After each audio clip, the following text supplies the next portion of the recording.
के poster, invitation, advertisement और notice को। तो इस वीडियो में मैं इन सभी के आपको फॉर्मेट्स समझाऊंगा, इनकी क्या मार्किंग स्कीम होती है, इसमें आपको क्या कंटेंट लिखना होता है और साथ ही में इन क्वेश्चंस को अटेम्प्ट करते समय आपको कौन सी चीजों का ध्यान रखना है वो भी मैं आपको इसी वीडियो में बताऊंगा। तो अब हम स्टार्ट करते हैं। हमारी आता है क्लास 12th में, जिसमें 1 मार्क्स होते हैं इसके फॉर्मेट के, 2 मार्क्स होते हैं इसके कंटेंट के और 1 मार्क होता है इसके एक्सप्रेशन के। मतलब आप किस तरीके के वर्ड्स अपने पोस्टर में यूज कर रहे हैं, क्या वो वर्ड्स रेलेवेंट हैं या नहीं, और स्पेलिंग मिस्टेक्स भी एक्सप्रेशन के अंदर ही आती है। अब हम देखते हैं कि हमें पोस्टर के अंदर क्या क्या चीजें इंक्लूड करनी चाहिए और किन किन बातों का ध्यान रखना चाहिए। तो सबसे पहली चीज तो ये है कि जो पोस्टर है हमेशा आपको उसको एक बॉक्स के अंदर बताना है। साथ ही में आपका जो पोस्टर है उस पोस्टर को देखते ही हमें क्लियरली समझ आना चाहिए कि उस पोस्टर का पर्पस क्या है, उसका ऑब्जेक्टिव क्या है। और साथ ही में एक शॉर्ट कॉम्प्रिहेंशन है, मतलब इस पोस्टर की वर्ड लिमिट सिर्फ 50 वर्ड्स होती है, इसीलिए आपको इसके अंदर बड़े बड़े सेंटेंसेस यूज नहीं करने हैं। इसमें आपको सिर्फ इम्पोर्टेंट वर्ड्स लिखने हैं जिससे आप अपने पोस्टर को अच्छे से एक्सप्लेन कर सकें, उसका ऑब्जेक्टिव बता सकें। साथ ही में आप अपने पोस्टर को और अच्छे से समझाने के लिए, उसे और अच्छे से दिखाने के लिए आप उसमें कुछ कैरिकेचर्स या कुछ डायग्राम्स ड्रॉ कर सकते हैं उस टॉपिक से रिलेटेड। जैसे कि अगर आप सेव वाटर के ऊपर पोस्टर बना रहे हैं तो वहां पर आप पानी के ड्रॉपलेट्स बना सकते हैं अपने पोस्टर के अंदर। या फिर अगर आप स्मोकिंग किल्स या से नो टू स्मोकिंग के ऊपर पोस्टर बना रहे हैं तो उसमें आप एक सिगरेट ड्रॉ करके उसके ऊपर एक क्रॉस का सिंबल बना सकते हैं। इस तरीके से आप कुछ भी डायग्राम ड्रॉ कर सकते हैं अपने पोस्टर के अंदर। और साथ ही में एक बहुत इंपॉर्टेंट चीज ये भी है कि आप हमेशा अपने पोस्टर के एंड में इशूइंग अथॉरिटी, मतलब जिसने वो पोस्टर इशू किया है, जो कि आपका क्वेश्चन में बताया हुआ होता है, वो पोस्टर के एंड में लिखना बहुत ज्यादा इंपॉर्टेंट है, नहीं तो आपके मार्क्स डिडक्ट हो सकते हैं। साथ ही में एक और ध्यान रखने वाली बात ये भी है कि आपको कभी भी पोस्टर साथ ही में जो दूसरे टॉपिक्स हैं जैसे कि नोटिस और इनविटेशन, इनके अंदर आपको कभी भी शॉर्ट फॉर्म्स का यूज नहीं करना है। और साथ ही में शॉर्ट कॉम्प्रिहेंशंस में आपको हमेशा ध्यान रखना है कि आप वर्ड लिमिट को, जो कि 50 वर्ड्स की होती है, उसे कभी भी एक्सीड न करें। और पोस्टर बनाते टाइम आप अपने ब्लैक और ब्लू पेन्स दोनों को यूज कर सकते हैं और अलग अलग टाइप के फॉन्ट्स यूज कर सकते हैं उस पोस्टर के अंदर, और पेंसिल से हाईलाइट कर सकते हैं काफी सारी चीजें ताकि आपका पोस्टर और ज्यादा अट्रैक्टिव लगे। और जो पोस्टर होता है वो जितना ज्यादा अट्रैक्टिव होता है वो उतना ही ज्यादा अच्छा लगता है और उसमें आप ज्यादा मार्क्स गेन कर सकते हैं। अब हम डिस्कस करते हैं कि हमें पोस्टर को कैसे बनाना है। तो पोस्टर बनाने के लिए आपको हमेशा उस पोस्टर को एक बॉक्स के अंदर ही बनाना होता है। उसके बाद आपको अपने पोस्टर के लिए एक सूटेबल टाइटल डिसाइड करना होता है। इसमें आप स्लोगन या कोई कोट भी लिख सकते हो उस टॉपिक से रिलेटेड, ताकि वो पोस्टर एकदम से रीडर का अटेंशन गेन कर सके। बस वो जो कोट है या वो जो लाइन है वो हमेशा आपके टॉपिक से रिलेटेड ही होनी चाहिए। इसके बाद आपको कुछ डिटेल्स लिखनी रहती है उस टॉपिक से रिलेटेड उस पोस्टर के अंदर, और इन डिटेल्स को आप पॉइंट्स में लिख सकते हो ताकि आपको बड़े बड़े सेंटेंसेस यूज न करना पड़े अपने पोस्टर के अंदर। और इसके अलावा आप कुछ विजुअल डायग्राम्स ड्रॉ कर सकते हैं अपने टॉपिक से रिलेटेड अपने पोस्टर के अंदर ही, और उस पोस्टर के एंड में आपको हमेशा ये मेंशन करना है कि वो पोस्टर किसने इशू किया है। अब हम पोस्टर को और अच्छे से समझने की कोशिश करते हैं इस एग्जाम्पल से, जिसमें इंडियन डेंटल एसोसिएशन का ये पोस्टर है जिसमें हमें ब्रशिंग के इम्पोर्टेंस को बताया गया है। जैसे कि इस पोस्टर के स्टार्टिंग में ही आपको जैसे काफी अट्रैक्टिव लाइन से अपना पोस्टर स्टार्ट करना है। तो जैसे इस एग्जाम्पल में लिखा हुआ है, how can you eat when you have no teeth. तो जैसे ये ब्रशिंग के ऊपर पोस्टर है तो इसीलिए टीथ से रिलेटेड लाइन लिखी गई है। ऐसे ही जो भी आपका टॉपिक हो उससे रिलेटेड आप एक कैची टाइटल लिख सकते हैं या एक अट्रैक्टिव टाइटल लिख सकते हैं जिससे आपका टॉपिक काफी अच्छे से समझ आए। इसके बाद आप अपने टॉपिक से रिलेटेड और भी लाइंस मेंशन कर सकते हैं उस पोस्टर में, और इसके बाद आपको डिटेल्स लिखनी होती है अपने टॉपिक के बारे में, तो उसे हम पॉइंट्स में लिखते हैं। जैसे कि यहाँ पर लिखा हुआ है ब्रश योर टीथ टू, और उसके बाद पॉइंट्स में एक्सप्लेन किया गया है उन पॉइंट्स को, ताकि हम बड़े बड़े सेंटेंसेस को अवॉइड कर सके अपने पोस्टर के अंदर, और पॉइंट्स में छोटे छोटे सेंटेंसेस से हम इजीली अपने टॉपिक को अच्छे से एक्सप्लेन कर पाए। साथ ही में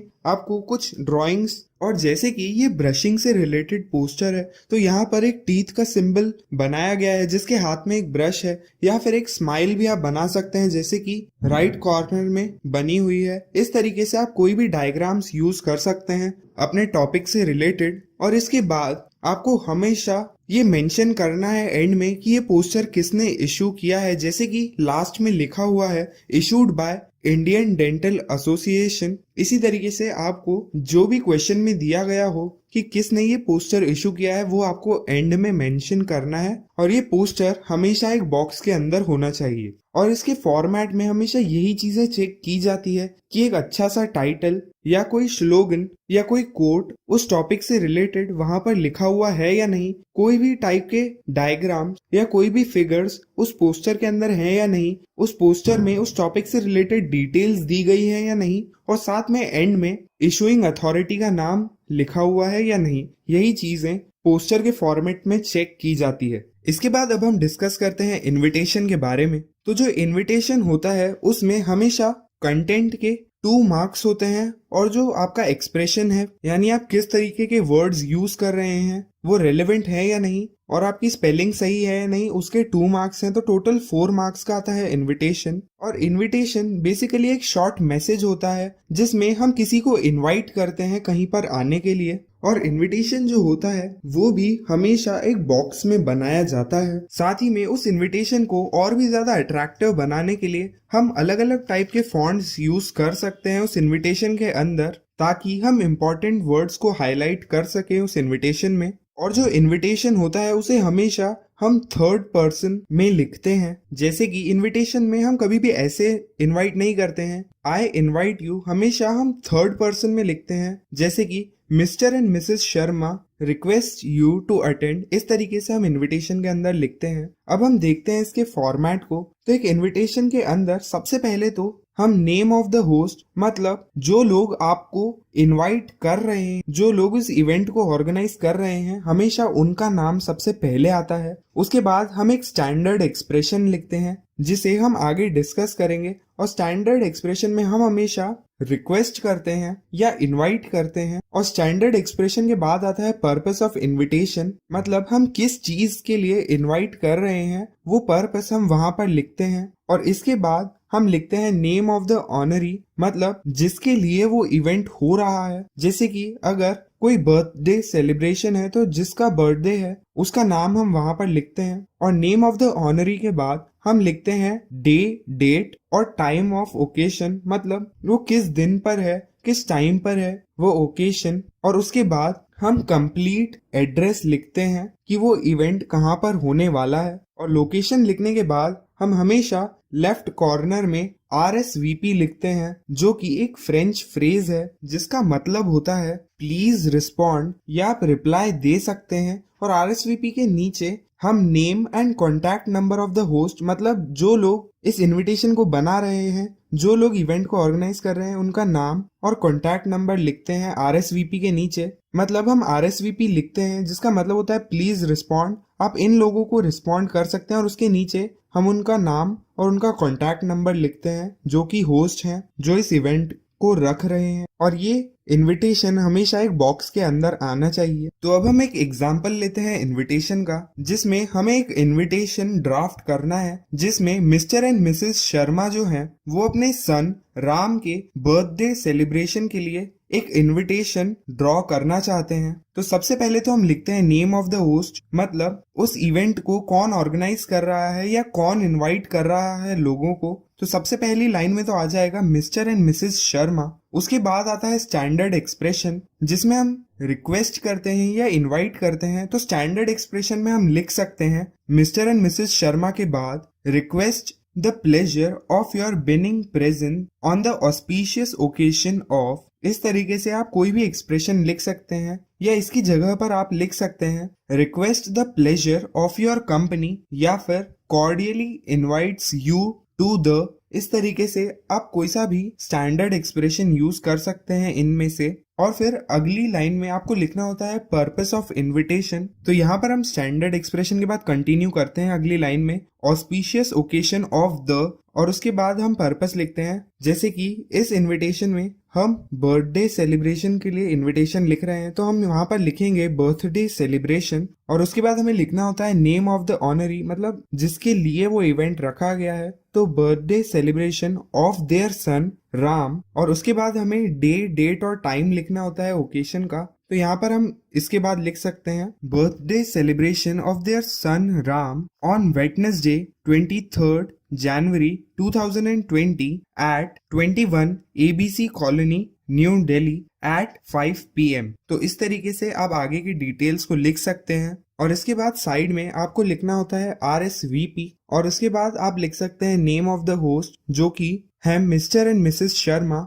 और उसके बाद आप कोई भी रैंडम नंबर लिख सकते हैं कॉन्टैक्ट नंबर की जगह पर। तो इस तरीके से आप अपना इनविटेशन ड्राफ्ट कर सकते हैं। और जैसा कि आप देख सकते हैं ये जो इनविटेशन है ये पूरा एक ही सेंटेंस जैसा होता है। मतलब mister and Mrs Sharma request the pleasure of your benign presence on the auspicious occasion of the birthday celebration of their son Ram on Wednesday 23rd January 2020 at 21 ABC Colony New Delhi at 5 PM। तो ये जो पूरा invitation था ये एक ही line का part होता है, इसीलिए आपको इसके बीच में कहीं पे भी कोई भी पंक्चुएशन मार्क्स यूज नहीं करने हैं, कोई भी कॉमा नहीं लगाना है, कोई भी फुल स्टॉप नहीं लगाना है इसके अंदर। साथ ही में इस इनविटेशन के अंदर जो जो इम्पोर्टेंट वर्ड्स थे जैसे कि Mr and Mrs Sharma birthday celebration, जो उनके सन है राम, तो राम, ये सभी इम्पोर्टेंट वर्ड्स जो है इन्हें आप बोल्ड लेटर्स में लिख सकते हैं जिससे आपका इनविटेशन और ज्यादा अच्छा लगेगा। साथ ही में हम एक और एग्जांपल डिस्कस करते हैं जिसमें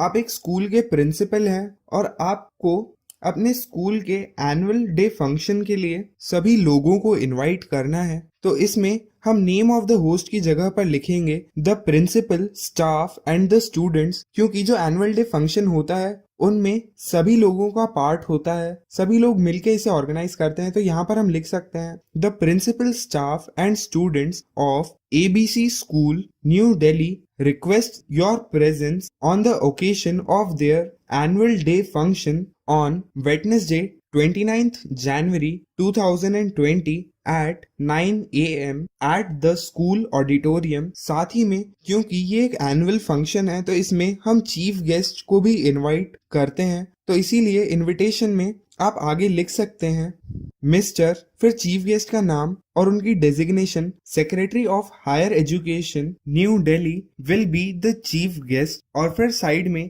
आप RSVP लिख सकते हैं और उसके नीचे आप लिखेंगे द प्रिंसिपल। और इस तरीके से आप किसी स्कूल के फंक्शन या उनके एनुअल डे के इवेंट के इनविटेशन को भी ड्रॉ कर सकते हैं। अब इसके बाद अब हम डिस्कस करते हैं इनविटेशन के रिप्लाई को। तो जैसे कि हमने अभी एक इनविटेशन ड्रॉ किया तो इसके रिप्लाई में सामने वाला जो पर्सन है जिसे ये इनविटेशन मिलेगा वो कैसे इस इनविटेशन को एक्सेप्ट कर सकता है या इस इनविटेशन को रिफ्यूज कर सकता है, वो हमें इनविटेशन के रिप्लाई में लिखना होता है। साथ ही में जो रिप्लाई होता है उसे भी हमें एक बॉक्स के अंदर ही लिखना होता है और इसे भी हम थर्ड पर्सन में ही लिखते हैं। और रिप्लाई के अंदर हमेशा सबसे पहले तो हम थैंक्स कहते हैं, मतलब सबसे पहले हम थैंक्स कहते हैं कि आपने हमें इनवाइट किया, और फिर काफी पोलाइट लैंग्वेज को यूज करते हुए हम उस इनविटेशन को या तो फिर एक्सेप्ट करते हैं या फिर रिफ्यूज करते हैं। तो सबसे पहले तो हम देखते हैं कि एक्सेप्टेंस का रिप्लाई हम कैसे लिखते हैं एक इनविटेशन के लिए।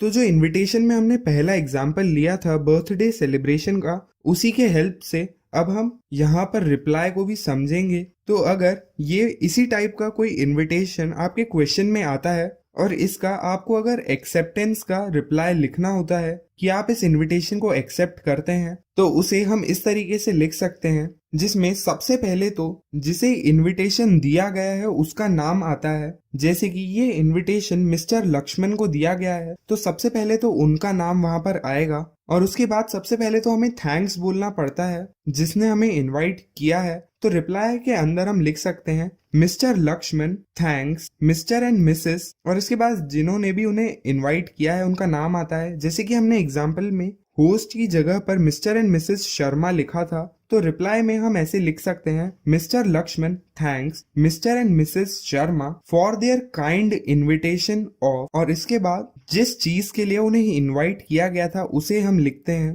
For their kind invitation of their son's birthday celebration on, फिर हम वही डेट टाइम और प्लेस लिखते हैं जो कि हमें क्वेश्चन में दी गई होती है। For their son's birthday celebration on 23rd January 2020 at 21 ABC colony New Delhi at 5 PM। और क्योंकि हम अभी एक्सेप्टेंस का रिप्लाई लिख रहे हैं, मतलब हम इस इनविटेशन को एक्सेप्ट कर रहे हैं, तो हम आगे लिखेंगे थैंक्स करने के बाद and has a great pleasure in accepting it, और यहाँ पर आपका रिप्लाई खत्म हो जाता है, जिसमें सबसे पहले तो हम थैंक्स बोलते हैं जिन्होंने हमें इनवाइट किया, फिर हम लिखते हैं कि उन्होंने किस चीज में इनवाइट किया, और फिर हम उसे एक्सेप्ट कर लेते हैं। तो इस तरीके से हम एक्सेप्टेंस का रिप्लाई लिख सकते हैं। ऐसे ही जब हम रिफ्यूजल का रिप्लाई लिखते हैं जिसमें हम उस इनविटेशन को रिफ्यूज करते हैं, तो उसमें हम ऐसे ही स्टार्ट करते हैं कि सबसे पहले तो जिसे वो इनविटेशन दिया गया था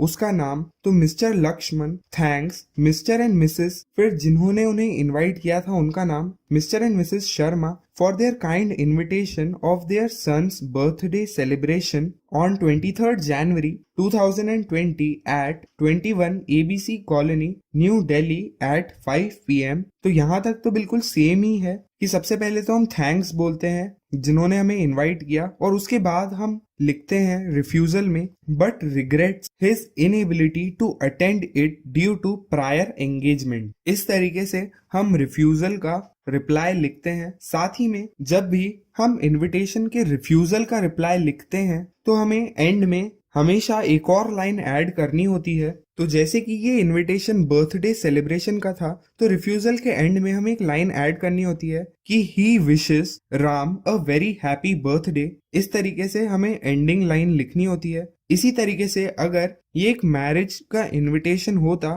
तो एंडिंग में हम लिखते ही विशेस, फिर जो भी ब्राइड और ग्रूम है उनका नाम, अ वेरी हैप्पी मैरिड लाइफ। इस तरीके से हम रिप्लाई को एंड करते हैं, और हमेशा रिप्लाई को एक बॉक्स के अंदर ही लिखना होता है, तो हम एक बॉक्स भी ड्रॉ करते हैं उस रिप्लाई को लिखने के बाद। तो इसके बाद अब हम डिस्कस करते हैं एडवर्टाइजमेंट के बारे में। तो एडवर्टाइजमेंट के अंदर हमेशा हम एक एडवर्टाइजमेंट ड्रॉ करते हैं, जैसे कि जिसमें अगर हमें कुछ सेल करना होता है तो हम उस चीज को सेल करने के बारे में, उस चीज की डिटेल्स बताते हैं, हमें कितने में सेल करना है वो चीजें बताते हैं। तो इस तरीके से हम एक एडवर्टाइजमेंट ड्रॉ करते हैं। तो जो एडवर्टाइजमेंट होता है उसमें हमेशा 3 चीजें आनी चाहिए। सबसे पहली चीज तो है उस एडवर्टाइजमेंट की हेडिंग, जो सेकंड चीज है वो है उसका कंटेंट जिसमें हम डिस्क्राइब करते हैं उस चीज को, और जो थर्ड चीज है वो है कॉन्टैक्ट डिटेल्स, जिसमें हम जो वो एडवर्टाइजमेंट दे रहा है उसका नाम, कॉन्टैक्ट नंबर और उसका ईमेल एड्रेस लिखते हैं। ये 3 चीजें हमेशा एक एडवर्टाइजमेंट में होनी चाहिए, और जो एडवर्टाइजमेंट है वो भी हमेशा एक बॉक्स के अंदर ही होना चाहिए। साथ ही में एडवर्टाइजमेंट बनाते टाइम भी आपको एक चीज ध्यान रखनी है कि आप कभी भी वर्ड लिमिट को क्रॉस न करें, जो कि 50 वर्ड्स की होती है। तो एडवर्टाइजमेंट जो होते हैं वो कई सारे टॉपिक्स के ऊपर आ सकते हैं, जैसे कि आपको कोई चीज परचेज करनी है, कोई चीज सेल करनी है, कोई जगह रेंट पे देनी है, या फिर लॉस्ट एंड फाउंड यानी आपकी कोई चीज खो गई है, या फिर आपको कोई चीज मिली है, या फिर टूर्स एंड ट्रेवल्स जिसमें कोई ट्रैवल कंपनी कोई टूरिज्म पैकेज के बारे में एडवर्टाइज करती है। इस टाइप के एडवर्टाइजमेंट्स हमेशा आते हैं। तो एडवर्टाइजमेंट के अंदर जो सबसे पहली चीज होती है हेडिंग, उसमें आप इस टाइप की हेडिंग्स को यूज कर सकते हैं, जैसे कि situation vacant, for sale, to let, accommodation wanted, या अकोमोडेशन फॉर रेंट, या accommodation for sale, missing, lost and found, या फिर टूर्स एंड ट्रेवल्स। तो इस टाइप की आप अलग अलग हेडिंग्स यूज कर सकते हैं अपने एडवर्टाइजमेंट में, और इन हेडिंग्स में आपके most of the topics cover हो जाते हैं। जैसे कि आपको कोई चीज सेल करनी है तो आप हेडिंग डाल सकते हैं फॉर सेल, या परचेज के टाइम पे आप लिख सकते हैं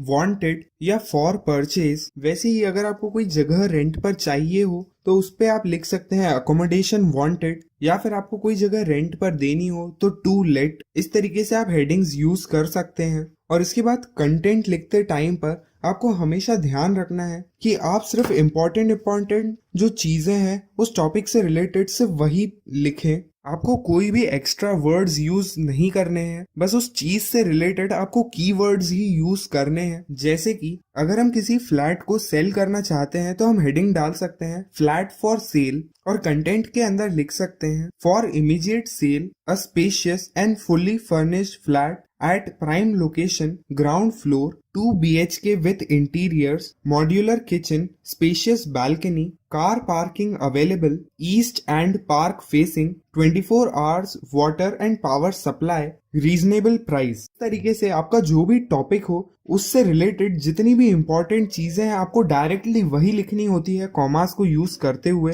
आपको कोई भी बड़े बड़े सेंटेंसेस फॉर्म करने की जरूरत नहीं है, सिर्फ जो भी कीवर्ड्स हैं उन्हें कॉमास को यूज करते हुए लिखना होता है हमें एडवर्टाइजमेंट के अंदर। और कंटेंट को लिखते टाइम पर आपको सिर्फ जो भी आपका टॉपिक है उस चीज को इमेजिन करना है और उसकी सारी डिटेल्स को जो भी आप सोच सकते हैं उससे रिलेटेड वो आपको कंटेंट में लिख देनी है। जैसे कि यहाँ पर फ्लैट की जगह अगर कार फॉर सेल होती तो हेडिंग में आ जाता कार फॉर सेल या फिर सिर्फ फॉर सेल, और नीचे आप उस कार का मॉडल नंबर बता सकते हैं, वो कौन से ईयर का मॉडल है, वो ऑटोमेटिक है या मैनुअल गियर वाली है, फिर वो कार ओनर ड्रिवन या फिर सिंगल ओनर है, उसमें सेंट्रल लॉकिंग सिस्टम है, उसमें एबीएस है, वो गुड कंडीशन में है, फुल्ली इंश्योर्ड है, वो कितने किलोमीटर्स तक चलाई हुई है जैसे कि 10,000 20,000, उस कार का कलर क्या है, ये सब डिटेल्स आप उसमें लिख सकते हैं। और लास्ट में आप हमेशा लिख सकते हैं रीजनेबल प्राइस। इस तरीके से आप फॉर सेल या फॉर परचेज के एडवर्टाइजमेंट्स लिख सकते हैं।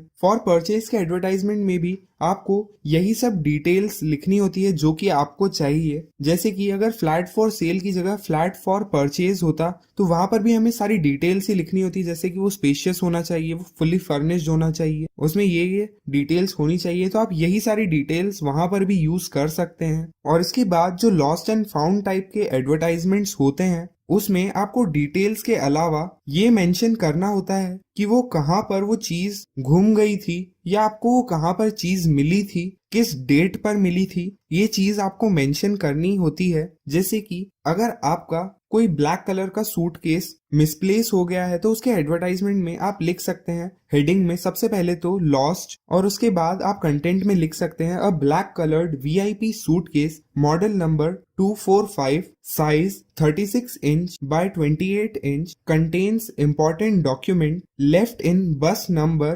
444 on Delhi Amritsar route on 23 January 2020। इस तरीके से आप लॉस्ट वाले एडवर्टाइजमेंट्स को लिख सकते हैं। और फाउंड वाले एडवर्टाइजमेंट में भी आपको यही सब डिटेल्स बतानी है कि वो कहाँ पर मिला था, उसके अंदर क्या चीजें हैं और वो चीज दिखने में कैसी है। बस लॉस्ट वाले एडवर्टाइजमेंट में आपको लिखना होता है एक और line, if found please return it to the undersigned promise for suitable reward. ये चीज आपको लॉस्ट वाले एडवर्टाइजमेंट में नीचे लिखनी होती है कि अगर आपको ये चीज मिल जाए तो नीचे जिनकी कॉन्टैक्ट डिटेल्स लिखी हुई है उन्हें ये प्लीज लौटा दें और जो भी इसे रिटर्न करेगा उसे सूटेबल रिवॉर्ड दिया जाएगा। ये लॉस्ट वाले में नीचे लिखना चाहिए। वैसे ही फाउंड वाले एडवर्टाइजमेंट में आप लास्ट में लिख सकते हैं कॉन्टैक्ट द अंडरसाइंड फॉर आइडेंटिफिकेशन, मतलब आप नीचे जिनकी कॉन्टैक्ट डिटेल्स लिखी हुई है उन्हें आप कॉन्टैक्ट कर सकते हो और आप अपने प्रोडक्ट को या आपकी जो भी चीज घूम गई है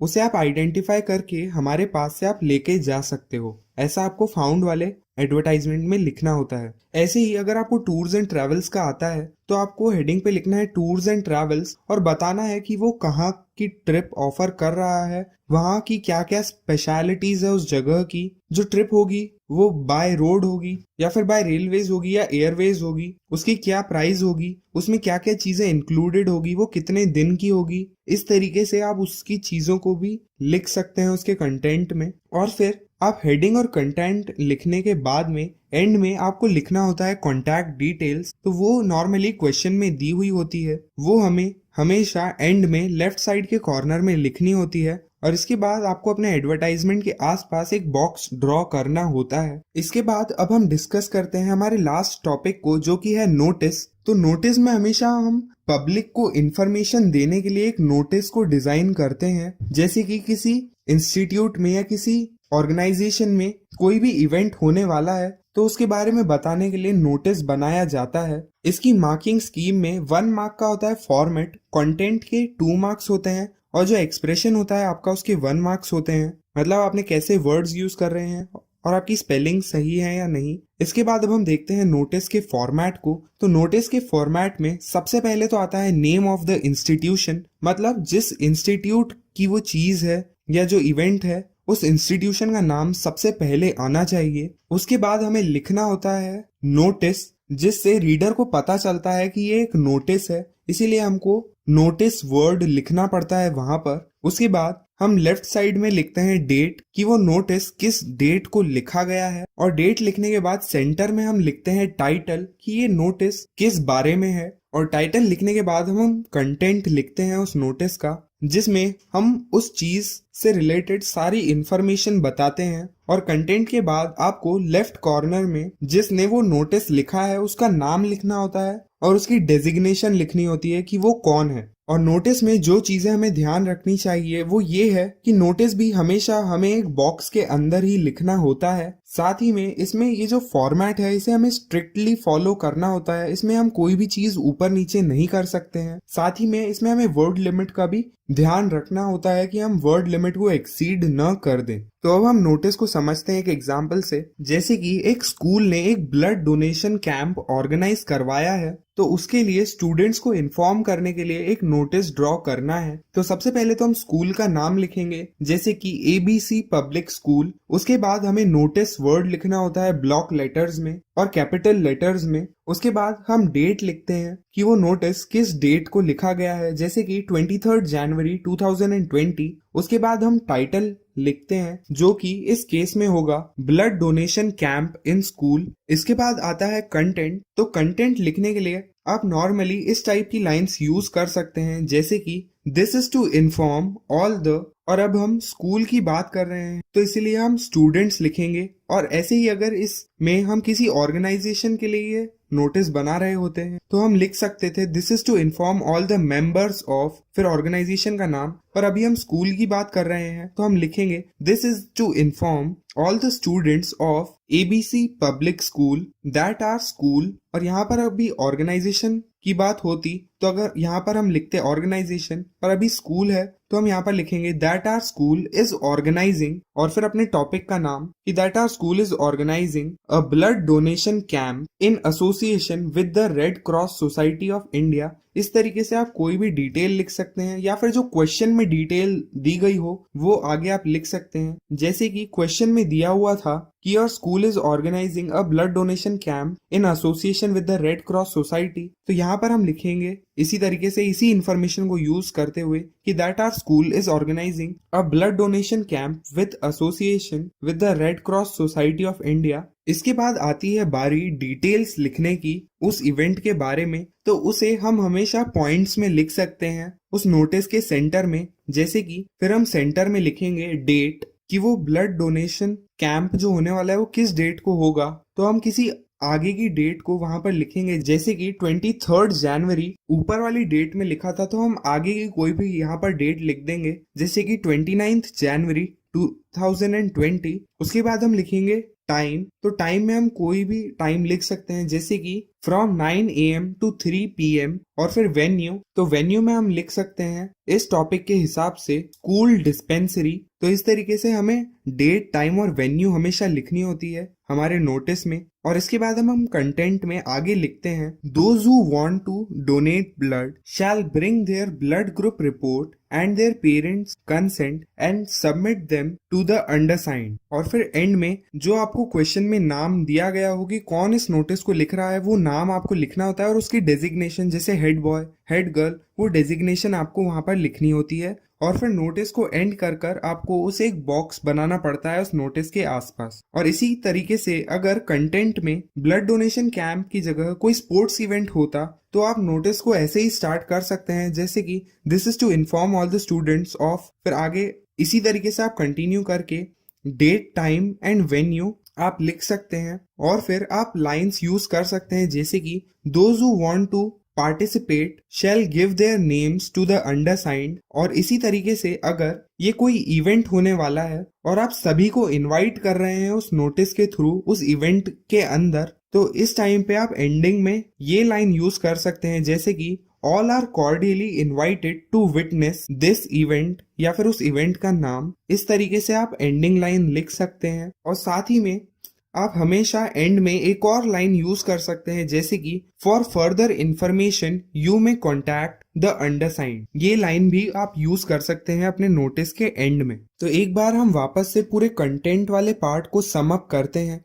तो हमेशा कंटेंट लिखते टाइम पर हमें स्टार्ट करना इस तरीके से चाहिए कि this is to inform all the, फिर जिन्हें हम इन्फॉर्म करना चाहते हैं उनका नाम, फिर हम लिखते हैं दैट अवर, फिर उस स्कूल, इंस्टीट्यूशन या जो भी उस नोटिस को लिख रहा है उस इंस्टीट्यूट का नाम, इस ऑर्गेनाइजिंग अ, इसके बाद हम उस टॉपिक का नाम लिखते हैं कि वो क्या ऑर्गेनाइज कर रहे हैं, फिर हम डेट, टाइम और वेन्यू लिखते हैं कि ये चीज कब ऑर्गेनाइज होने वाली है। और इसके बाद हम कुछ एंडिंग लाइंस यूज करते हैं, जैसे कि अगर ये कोई इवेंट होगा और इसे हम देखने के लिए बुला रहे हैं सब लोगों को, तो हम all are cordially invited to witness this event, या फिर हम कोई स्पोर्ट्स इवेंट या इस तरीके का इवेंट करवा रहे हैं जिसमें लोग पार्टिसिपेट करेंगे, तो हम ये वाली लाइन लिख सकते हैं कि those who want to participate should give their names to the undersigned. या कोई और नॉर्मल सा नोटिस आएगा तो उसमें आप ये वाली लाइन यूज कर सकते हैं। अगर ये दोनों लाइंस ही सूट न कर रही हो तो